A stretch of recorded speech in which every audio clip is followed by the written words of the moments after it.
महापालिकेच्या निवडणुकीमध्ये तुमचं संकल्पपत्र आहे, त्याच्यामध्ये तुम्ही फ्लेक्स मुक्त शहर असा नारा दिलाय. त्याच्यानंतर प्रेस कॉन्फरन्स मध्ये राजेश पांडे यांनी सांगितलं की आमची कुठलीच लोक कालच याच्यावरती आम्ही स्पष्टपणे निर्देश दिलेत. मी तर खरं महापालिका आयुक्तालय सांगणार आहे, कुठल्याही पक्षाचा असेल त्याच्या फ्लेक्सवरती कारवाई झाली पाहिजे. काही ठेवणार नाही. जो दिलेला शब्द तो आम्ही पाळणार आहे. निश्चितपणे मी तुम्हाला म्हणत तसं की आता निवडून आलेल्यांपैकी आपण जर पाहिलं तर बऱ्यापैकी तरुण, नवीन, शिकलेले असं बऱ्यापैकी चांगला आमचं एक नगरसेवक म्हणून जी काही टीम आली चांगली आहे. तर निश्चित पुढच्या काळामध्ये लोकांना काय अपेक्षित आहे आणि लोकांना काय नकोय याचं निश्चितपणे आम्ही 100% त्याची अंमलबजावणी होईल. फ्लेक्सच्या संदर्भात तुम्ही म्हणालात आमचा शब्द आहे की निश्चित या सगळ्या विषयात फ्लेक्स हा या शहरामध्ये अनधिकृत फ्लेक्स लागले नाही पाहिजे. ही भूमिका आमची आणि तातडीने त्याच्यावर कारवाई केली पाहिजे असं माझं म्हणणं आहे. सर्वाधिक जुने नगरसेवक आहेत फ्लेक्स लावणारे. सांगितलंय, स्पष्ट शब्द सांगितलं. 5 वर्ष कुठेच दिसत नाही. सगळे ते निवडून आले पोस्टर दिसत आपल्या तिकडे. आणि त्यांना महापालिकेत मदत द्यावी अशी काहीतरी घोषणा करून टाकली. नाही, पक्ष गांभीर्याने विचार करेल. ज्यावेळेला पक्षाचा आदेश आहे, पक्षाने भूमिका स्पष्ट केली आहे, त्यावेळेला पक्षाचा आदेश मानला पाहिजे. पक्षाने ते दिलं, म्हणजे जे सांगितले ते केलं पाहिजे. निश्चितपणे त्याच्यावरती कडक आमचं लक्ष राहणार आहे सगळ्यांचं. आयुक्तांना काय तुम्ही दिले की आदेश? मोदी सरकारने म्हणजे सरकारने तुम्हाला टार्गेट दिले प्रत्येकाला या भागात फिरायचं जे काय आहे तुमच्याकडे तमिळनाडूला होतं व्हिडिओ वगैरे, तर तुम्ही इथे तेच पर्ट्रेट करणार का की जे आम्ही आधी पण म्हणाले की ओव्हर कॉन्फिडन्स मध्ये न जाता की त्या नगरसेवकांनी काय केलं पाहिजे याचा अजेंडा त्यांना तुम्ही देणार आहात का? निश्चितपणे पुढच्या काही दिवसामध्ये आमची एक कार्यशाळा होणार आहे 2 दिवसाची. ते आम्ही ठरवलं की त्याच्यामध्ये प्रशासकीय कामकाज असेल, पक्ष संघटना म्हणून शिस्त, त्यामध्ये करण्याची चौकटीत काम करण्याची पद्धती, लोकांना काय हवं नाही हवं. मला असं वाटतं या सर्व याच्यावरती विचारून एक 2 दिवसाचं आमचं प्रशिक्षण वर्ग नगरसेवकांचा आम्ही करणार आहे. अण्णा 23 गावं आणि आधीची उपनगराच्या गावात समावेश झाला. तिथे आधी लोकप्रतिनिधी होते, आता जवळपास 16 झाले निवडून, त्यात तुमचे सर्वाधिक आहेत. तिथून आता अशी मागणी होती की जर विकास व्हायचा असेल तर काही ठराविक पद्धती शहरातल्या मध्यवर्ती भागात दिले जातात, इतर भागाला न्याय दिला जात नाही. आणि आता त्या भागाचा विकास करायचा असेल तर तिथे मोठी पदं लागतील. नाही, मला वाटतं असा विचार नसावा. शेवटी महानगरपालिका म्हणून मग अगदी इकडं बाणेर बालेवाडीपासून कात्रज पर्यंत आहे. तिकडून अगदी तुम्ही पाहिलं की उंडरी पिसोळीपासून अगदी इकडे वारजेपर्यंत, उत्तमनगर शिवण्या खडक बसल्यापर्यंत गेलो. मला असं वाटतं असा विचार होणार नाही. विचार होणार हा महानगरपालिका म्हणून सर्वसमावेशक अशा पद्धतीनं शेवटी पदाधिकारी कुठलं गेलं तर चालवणारी जी काही एक व्यवस्था आहे ती भारतीय जनता पार्टीच्या माध्यमातून चालवली जाणार. त्यामुळे व्यक्ती सापेक्ष किंवा व्यक्तीवरती अवलंबून हा विषय राहणार नाही. गेल्या दोन्ही महापालिकांमध्ये असं दिसून आता नाही, त्यावेळेला काय झालं, त्यावेळेला खूप मोठा प्रभाग झाला होता आणि 2च नगरसेवक होते. आता तसं नाही झालं. आता प्रत्येक भागाला प्रतिनिधित्व मिळाले. त्यामुळे एक शहर म्हणून त्याच्यामध्ये विचार केला जाईल, कुठला भाग म्हणून. पण समाविष्ट गावांना निश्चितपणे शहराच्या उपनगरांमध्ये किंवा समाविष्ट गावांमध्ये थोडंसं अधिकचं लक्ष नक्की द्यावं लागेल. पण तिथली व्यक्ती पदाधिकारी केल्याने होत नाही असं काही आमची भावना नाही किंवा अशी भूमिकाच नाही. पण त्या भागावरती जास्त लक्ष केंद्रित केलं पाहिजे, ती गरज आहे. दारिकर म्हणून प्रश्न विचारतो. तुमचे नगरसेवक निवडून दिले दारिकर. 100% मी तुम्हाला सांगितलं की आता शेवटी हे काही लगेच आज आम्ही म्हणतो ना उद्या लगेच होत नाही. त्याला शेवटी प्रक्रिया आहे, त्याला एक वेळ लागेल, त्याला एक कालमर्यादा लागेल. त्यामुळे 5 वर्षाचा व्यवस्थित कार्यक्रम आम्ही ठरवतोय. 5 वर्षामध्ये जे आश्वासनं दिलीत, जे आम्ही वचननामे दिले, जाहीरनामे दिले, ते पूर्ण करण्याचा प्रामाणिक आम्ही प्रयत्न करणार. त्यामुळे असे अनेक विषय आहेत. म्हणजे आता स्पेसिफिक एक जाहिरीच असणं, पण असं शहराच्या अगदी शहराच्या सगळ्या भागामध्ये जिथे महत्वाचे प्रोजेक्ट्स असतील, महत्वाचे काही भविष्याचा विचार करून काही डीपी रस्ते असतील, आरक्षण असतील, आता चालू असलेली विकास कामं वेळेत पूर्ण करणं असेल, अशा खूप गोष्टीवरती काम करायचं. तुम्ही चेअरमन म्हणून स्थायी समिती चेअरमन म्हणून काम केले आणि महापौर म्हणून तुमच्या अजेंड्यातले काही राहिलेले विषय कुठे राहिलेत आणि ते पूर्ण करायचे त्याचे 4 विषय सांगितले. एक म्हणजे समान पाणी पुरवठा योजना जे काम आता अंतिम टप्प्यात आले तो एक विषय आहे. नद्यांचे दोन्ही प्रकल्प, म्हणजे एकदा आपण 55 किलोमीटरच्या ट्रक लाईन टाकतोय, 18 STP बनवतोय, त्या जायकाच्या माध्यमातून सुरू झालेला प्रकल्प, दुसरा नदीकाठ सुधारण्याचा प्रकल्प, ते 2 प्रकल्प निश्चितपणे मला असं वाटतं की हे 3 प्रकल्प तर खूप महत्वाचे शहराच्या दृष्टीने. 4थं त्या काळात तेवढेच 3 आहेत की जे अपूर्ण म्हणजे मोठे प्रोजेक्ट आहे, त्याला काही वेळ लागतो.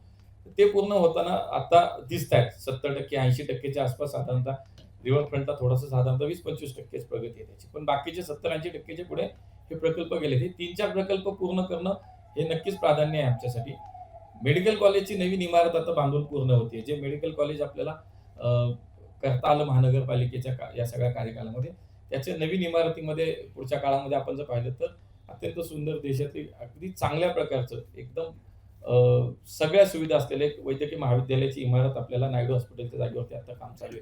ती एक पूर्ण करणं जे माझ्या काळातलं काम मला असं वाटतं की अपूर्ण असं नाही, कॉलेज चालू आहे पण मोठ्या कॅम्पसमध्ये जेव्हा शिफ्ट करायचं आपल्याला सगळं तर ते काम मला असं वाटतं पुढच्या काळात. मेडिकल कॉलेजचाच विषय आहे. तुम्ही धर्मादाय ऍक्ट नुसार ती आपण स्थापन केली, अशी अपेक्षा होती की CSR मधून काहीतरी निधी मिळेल. पण तुम्ही स्थापन केल्यानंतर आता 8-9 वर्ष चौथं 5वं वर्ष. परंतु सगळा पैसा 650 कोटी रुपये फक्त महापालिकेचे त्याला नाही, या सगळ्या काळामध्ये आपण जर पाहिलं तर थोडं प्रशासक होतं. आता आपण प्रत्यक्ष त्याच्यात लक्ष घालू ना. आता या सगळ्या काळामध्ये प्रशासक म्हणूनच त्याच्यामध्ये काम चालू होतं.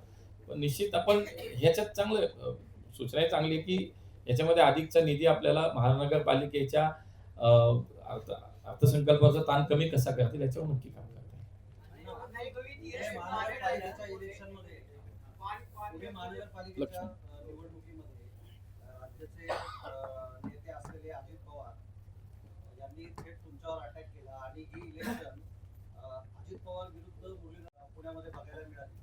तर नेमका ह्या इलेक्शन मध्ये काय फॅक्टर चालला की तुमचा प्रभाव या ठिकाणी जाणवला आणि सीट जास्तीत जास्त निवडून आल्या, हा एक प्रश्न आहे. आणि दुसरा प्रश्न असा आहे की स्वीकृत सभासद जे घ्यायचे जातात महानगरपालिकेमध्ये, तर त्याच्यामध्ये तुमचा राज्यातला जो अलायन्स आहे शिवसेना शिंदे गटाचा, तर त्याला सुद्धा वाटा मिळणार आहे.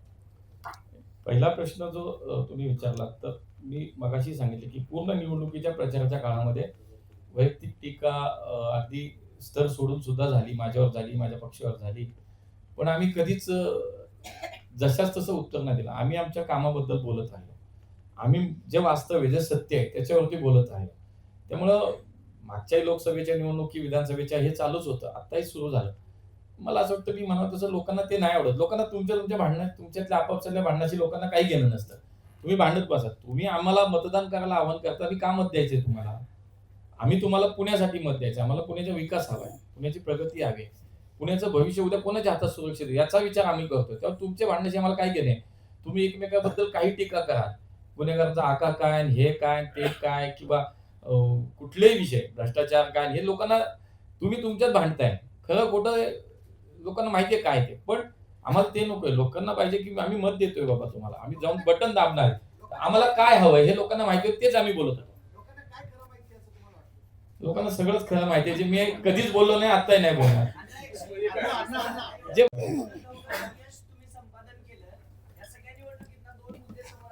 हा दुसरा लक्ष्मणरावचा दुसरा मुद्दा राहिला तो मुळामध्ये आमची निवडणुकीपूर्वी युतीच नाही झाली. युती झाली असती तर हा विचार आला असता. आता निवडणुकीत आमची युतीच नाही झाली तर आता निवडणूक संपल्यानंतर हा संबंधच कुठून येत नाही. जागा वाटप व्यक्तिगत काही नव्हतं. लक्षात घ्या, हा शेवटी त्यांच्या पार्टीचा विषय होता, आमचा पक्षाचा विषय होता.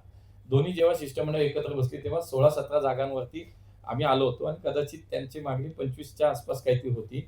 तर आकड्यावरती एकमत नाही झालं. व्यक्तीचा काही संबंध येत नाही कुठल्या. मला असं वाटतं दोन्ही पक्ष विषय वेगळे आहेत ना, व्यक्तीत कुठे येते तेव्हा. म्हणून आकडा जो काही ठरवायचा होता त्याच्यावरती एकमत नाही झालं, म्हणून शेवटच्या क्षणाला शिवसेनेवरची युती आमची राहिली नाही.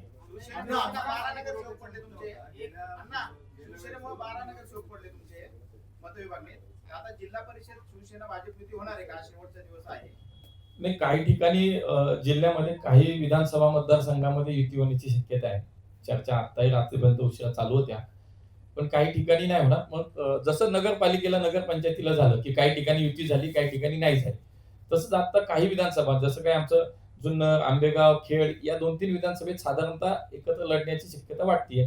पण आम्ही भोर, वेल्हा, मुळशी किंवा याच्यामध्ये मावळ अशा ठिकाणी फार काही युती होईल असं वाटत नाही. दौंड, इंदापूर असं वाटत नाही. पण ठीक आहे, ते चर्चा मला वाटतं आता चालू होत्या. भाजप सोयीचं पाहतो का? उदाहरणार्थ आता दौंड म्हटलात, भोर म्हटलात, नाही, हा आमच्या एकट्याच्या मनावर नाही. तिकडनं आम्ही बसलो, विजय बापू आम्ही सगळे बसलो होतो. म्हणजे हा काय आम्ही एकटा नाही. आता उदाहरणार्थ त्यांचे तिकडचे आमदार, त्यांची पण इच्छा कदाचित तिथे नाही की युती नाही करायची, तसं आमचा इकडचा एखादा आमदार म्हणतो की नाही करायचं. पण शेवटी पक्ष नेतृत्वांनी सांगितलं होतं की युती शक्यतो जितकी होईल पुण्यामध्ये शिवसेनेसोबत ती युती झाली पाहिजे असं आमचा माननीय मुख्यमंत्र्यांचा पक्ष नेतृत्वाचा आम्हाला सूचना होत्या. पुण्यातला अंदाज बरोबर आला. पुण्यातला महापालिकेनं तुम्ही सांगितलेलं संख्याबळ अंदाज बरोबर. आता झेडपीचा तुमचा अंदाज काय? नाही, झेडपी मध्ये आज चित्र स्पष्ट होईल. आज अखेरचा दिवस आहे आणि मग त्याच्यामध्ये कशा लढती होतात माहित नाही.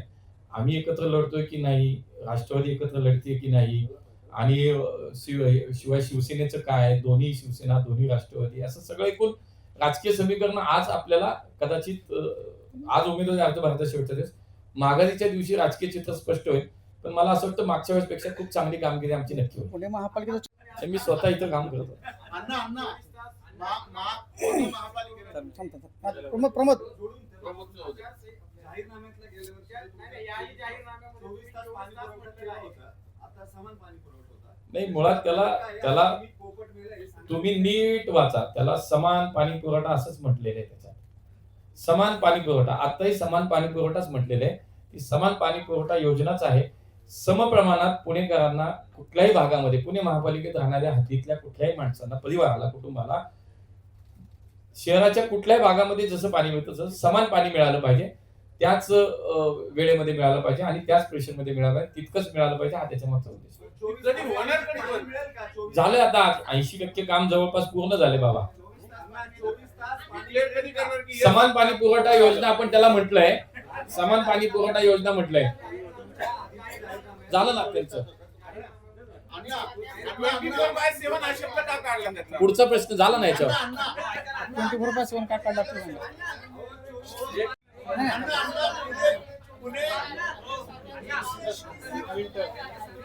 नाही, मुळात असं आहे, त्या योजनेला नावच समान पाणी पुरवठा योजना आहे आणि म्हणून पुण्यातल्या प्रत्येक कुटुंबाला, प्रत्येक नागरिकाला समान पद्धतीनं पाणी मिळालं पाहिजे.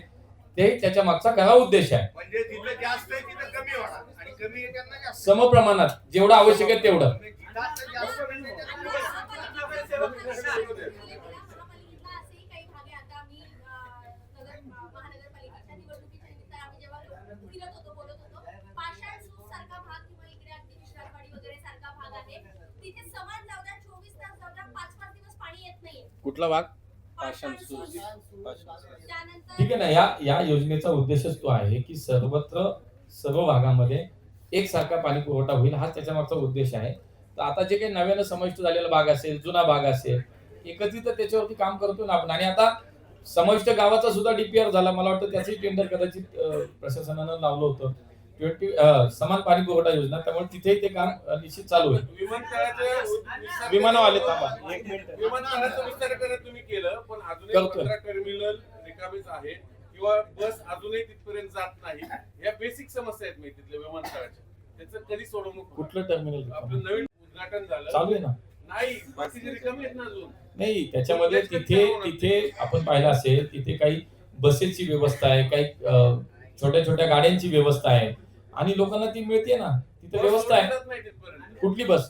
आपली PMP बस नाही, मग त्यांनी तिथे व्यवस्था केलेली आहे ना. ते जे मॉडेल आहे ते पीपीपी तत्वावरचं बांधलेलं टर्मिनल आहे.